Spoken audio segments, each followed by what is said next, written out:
నమస్కారం. నేను doctor Anusha, consultant dermatologist, Vishwabharati medical college and hospital. ఈరోజు ఆడవాళ్ళు మరియు మగవాళ్ళు ఇద్దరిని ఇన్ఫ్లుయెన్స్ చేసిన ఒక కామన్ ప్రాబ్లమ్ గురించి డిస్కస్ చేద్దాం. అదే జుట్టు రాలిపోవడం. వెంట్రుకలు రాలిపోవడం లేదంటే జుట్టు పల్చగా అవ్వడము చాలా కామన్ ఇబ్బంది. దాని కారణాలు, ట్రీట్మెంట్ ఆప్షన్స్ గురించి అర్థం చేసుకున్న వాళ్ళ దాన్ని మీరు మేనేజ్ చేయొచ్చు. జుట్టు నార్మల్‌గానే రాలిపోతుంది. వెంట్రుకలు యూజువల్‌గా 3 ఫేసెస్‌లో పెరుగుతాయి. ఒకటిది అనాఫేజ్. ఈ ఫేజ్‌లో ఉన్న హెయిర్ ఫాలికల్ పెరిగిపోతాయి. Second resting phase. ఈ ఫేజ్‌లో ఉన్న హెయిర్ ఫాలికల్ రెస్ట్ తీసుకుంటుంది. Third falling phase. ఈ ఫేజ్‌లో హెయిర్ ఫాలికల్ ఊడిపోతుంది. ప్రతి వెంట్రుకలు 2-3 సంవత్సరాల వరకు పెరిగిపోతుంది. తర్వాత 2-3 నెలల రెస్ట్ ఫేజ్ తీసుకొని ఊడిపోతాయి. ఈ సైకిల్ మాదిరిలో మన హెయిర్ గ్రోత్ జరుగుతుంది. కానీ ఒక్కొక్కసారి నార్మల్ కన్నా ఎక్కువ హెయిర్ లాస్ జరుగుతుంది.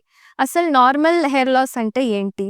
ఆడవాళ్ళు అరౌండ్ 1.5 లాక్ వరకు వెంట్రుకలు ఉన్నాయి. మగవాళ్ళు 1 లాక్ వరకు హెయిర్ ఫాలికల్ ఉన్నాయి.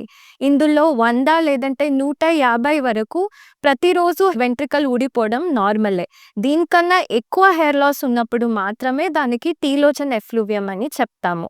అంటే ఎప్పుడో ఒకసారి 150 పైన హెయిర్ లాస్ ఉండడం కాదు. ప్రతిరోజు కంటిన్యూస్‌గా ఇలాంటి హెయిర్ లాస్ ఉన్నప్పుడు మాత్రమే జుట్టు పల్చగా అవ్వడము లేదా ప్యాచెస్ రావడము తలపైన వస్తుంది. సో ఈ హెయిర్ లాస్ కారణాలు ఏంటి? ముఖ్యంగా ఆడవాళ్ళలో హార్మోనల్ ఇంబాలెన్స్ అంటే పీరియడ్స్ వచ్చినప్పుడు ఎక్కువ బ్లడ్ లాస్ అవ్వడము, థైరాయిడ్ ఇబ్బంది, డయాబెటీస్ లేదంటే అదర్ కనెక్టివ్ టిష్యూ డిజార్డర్స్ ఉన్నప్పుడు వెంట్రుకలు ఊడిపోతుంది. చాలాసారి సర్జరీ చేసిన 2-3 నెలల తర్వాత కూడా జుట్టు ఊడిపోతుంది. ఫీవర్ వచ్చి తగ్గిన 2-3 నెలల తర్వాత కూడా జుట్టు ఊడిపోతుంది. కొన్నిసారి కొన్ని మెడికేషన్స్ ద్వారా కూడా జుట్టు ఊడిపోతుంది. అంటే క్యాన్సర్‌కి తీసుకున్న మందులతో ఎక్కువ హెయిర్ లాస్ జరుగుతుంది. ఇవన్నీ కాకుండా ఇన్ఫెక్షన్స్ అంటే బ్యాక్టీరియల్, వైరల్, ఫంగల్ ఇన్ఫెక్షన్ వచ్చినప్పుడు కూడా జుట్టు ఊడిపోతుంది. సో ఈ అన్ని కాజెస్‌లో మైండ్‌లో పెట్టుకొని మనం కొన్ని ఇన్వెస్టిగేషన్స్ చేస్తాము. ముఖ్యంగా అనీమియా అంటే బ్లడ్ ఏమైనా తక్కువ ఉందా? థైరాయిడ్ ఇబ్బంది ఏమైనా ఉందా? ఆడవాళ్ళలో హార్మోనల్ ఇంబాలెన్స్ ఏమైనా ఉందా అని చూసుకోవాలి. ఇప్పుడు ఫుడ్ విషయానికి వస్తే ఫుడ్‌లో డేట్స్, బెల్లంతో చేసిన పదార్థాలు, మునక్కాయలు, మొలకలు, పొమోగ్రనేట్ ఇలాంటి పదార్థాలు ఎక్కువ తీసుకోవాలి. దీంతో mineral, zinc, selenium, copper, iron, calcium ఇలాంటి అంశాలు ఎక్కువ ఉంటుంది. దీంతో వెంట్రుకలు బాగా వస్తాయి. కొన్నిసారి ఎంత ట్రీట్మెంట్ తీసుకున్నా కానీ వెంట్రుకలు ఊడిపోవడం ఆపదు.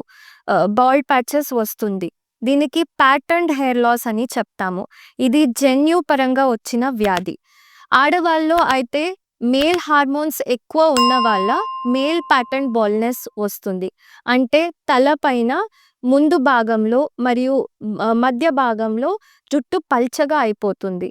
మేల్స్‌లో అయితే మేల్ ప్యాటర్న్డ్ హెయిర్ లాస్ వస్తుంది. అంటే సైడ్స్‌లో బొట్ట తల వచ్చేస్తుంది. సో ఈ ప్యాటర్న్డ్ హెయిర్ లాస్ ఉన్న వాళ్ళకి మినాక్సిడిల్ అని ఒక మెయిన్ మెడికేషన్స్ ఇస్తాము. మినాక్సిడిల్ ఎక్కువ రోజు వాడినా కానీ మంచి రిజల్ట్ రాకపోయినప్పుడు ప్లేట్లెట్ రిచ్ ప్లాస్మా థెరపీ అని కూడా చేస్తాము. ఇది మీ బ్లడ్ తీసుకొని దాంతో ఉన్న ప్లాస్మా సెపరేట్ చేసి దాని లోపల ఉన్న గ్రోత్ ఫ్యాక్టర్స్‌ని తలపైన ఇంజెక్ట్ చేస్తాము. ఈ ట్రీట్మెంట్ నుంచి ఏమీ ఎక్కువ సైడ్ ఎఫెక్ట్ ఉండదు. సో ఇలాంటి ట్రీట్మెంట్ అని తీసుకున్న తర్వాత కూడా మీకు మంచి రిజల్ట్ రాకపోయినప్పుడు హెయిర్ ట్రాన్స్‌ప్లాంటేషన్ తీసుకోవచ్చు. ఇటువంటి సమస్య ఉన్న వాళ్ళు విశ్వభారతి హాస్పిటల్ చర్మ విభాగాన్ని సంప్రదించండి. ధన్యవాదాలు.